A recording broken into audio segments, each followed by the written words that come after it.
Hello and welcome into the Sunday Sports Extra. I'm Andrew Chernoff. We have another busy show for you tonight as we take you to Lamar, where there is a change on the football team's depth chart. Plus, we have highlights from another dramatic final round of a golf major championship. But we begin again with high school football. 1 week of fall practice is done, and from here on out, we'll be seeing games on Friday, scrimmages the next couple weeks, and regular season matchups after that. Joining me to talk about all of that is Vidor head football coach Jeff Mathews. Coach, thanks for joining us tonight. Anytime. Thanks for asking. Okay, Coach, how's practice gone so far? Been hot. It's been a little bit hot out there, hasn't it? It's gone well. Kids have picked it up. We have our whole offense in. Kids have picked it up. They remembered a lot from last year and had a great first week. Does the heat, I know no one wants to have the heat out there, but does the heat ultimately help your team, you think, down the stretch? I think it does. You know, a couple years ago, we moved our weight room in an indoor facility that we have and no air conditioning. So for the 6-week program we did this summer, they were in the heat 2 hours a day. So I think they're used to it. They kind of like being outside and getting a breeze. So I think our kids are used to it, and they've actually been better than the coaches. They're flying around better than we are. You can learn a thing or two from the players, right? Absolutely. So you guys put on the pads on Friday. Mm-hmm. I've talked to a few coaches already this week, and they can't really gauge their team until they put on the pads. Is that something that you also feel? You know, you have a depth chart and you have an idea who can play and everything, but until you see them in pads and see them actually do the contact and the steps they need to do, it's really hard to tell. It'll change again this week in a scrimmage. You know, you practice, you determine one thing, and once they scrimmage, you'll be able to determine something else. We talked to you on Monday, and just from the sounds of it, you sounded like you were a kid out there, just jacked up. That high school practice was starting up. What keeps you getting so excited year after year? Just a challenge, you know. And you know, this year we lost a lot of seniors, and a lot of people saying, "Hey, you know, it's going to be a down year for Vidor. They're going to be not very good." Just that challenge of going out there and trying to reach a goal with our kids and see how excited they are. That keeps you happy and keeps you wanting to go out there and do it. People have you guys picked fourth. Dave Campbell's magazine has you picked fourth in District 24. How do you keep the team's mindset so that the goal's still here and not necessarily fourth? Absolutely. Well, you know, a couple years ago in 2009 we were picked first, and 2 years ago we got third. I think we were picked last.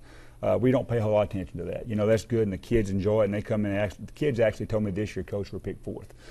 You know, our goal is to be the best in the district. Our goal is to be the district champion.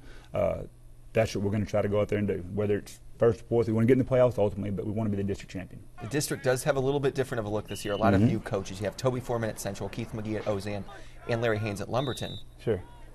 Is it more difficult to game plan, I guess, this year because there's a lot of new coaches? It's going to be different. You know, it's going to be a lot different. Toby and I have worked together. Coach Haynes actually coached me when I was in high school, so I've known both those guys for a long time. It's going to be a little different. You know, you throw away the game from last year when you played both those teams or all three of those teams because you don't know what they're going to do offensively or defensively. But I think it's the same thing. They don't know what we're going to do. I mean, they haven't tried to defend or try to stop what we do defensively, so it's going to be different for both of us. They're coming in not knowing what to expect from anybody, and we're going into those 3 games not knowing what to expect from them. One question mark right now, I think, on your team is you lost, as you know, Montana Carante.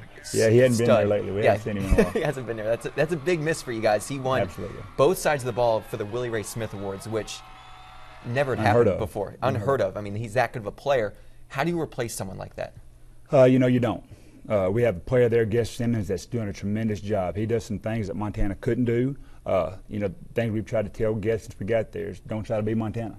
Go be the best Guess Simmons you can be. He's actually stepped up and played pretty well for us. He's been a surprise so far this year.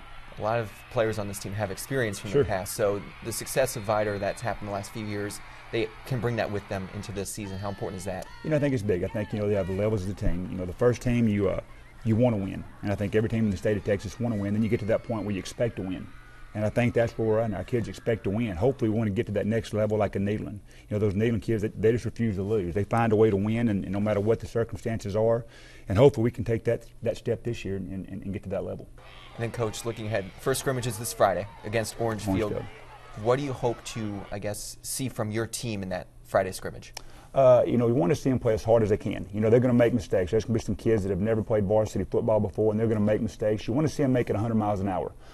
When they make a mistake and a coach gets on them, you want to see them respond, yes, sir. You don't want them to see them making excuses. You don't want to see, well, I thought this. You know, you want to see coachability. And I think that so far they've been great. Anything we've told them, they've picked it up and they've responded. And hopefully we'll get out Coach Small and I both with no injuries. And then, of course, scrimmages, you get to sort of see your team against other teams. Right. Does that give you a clear read on where your team may stack up in the order? It helps. You know, when we have a scout team that goes against our offense or a scout team that goes against our defense. A lot of times there's brother-in-law. You try to keep it from happening, but it happens. You know, come Friday, there's going to be some kids from Orangefield wanting to make a name. There's going to be some kids from Vidor wanting to make a name. And, you know, it won't be any half plays. They'll be going full speed. And like you said, hopefully we'll answer a lot of questions then. And week 0, less than 3 weeks. Oh, it's here before you know it. I know. Do you have a countdown in your office right now? Absolutely. I think it's 19 days right now. We have 19 days. It's going to be before we know it. Ready for it. Ready for it. Ready for it. We are too. Awesome. Coach, thank you very much for joining us on the show, and best of luck this week at the scrimmage and for the rest of the season. Thank you.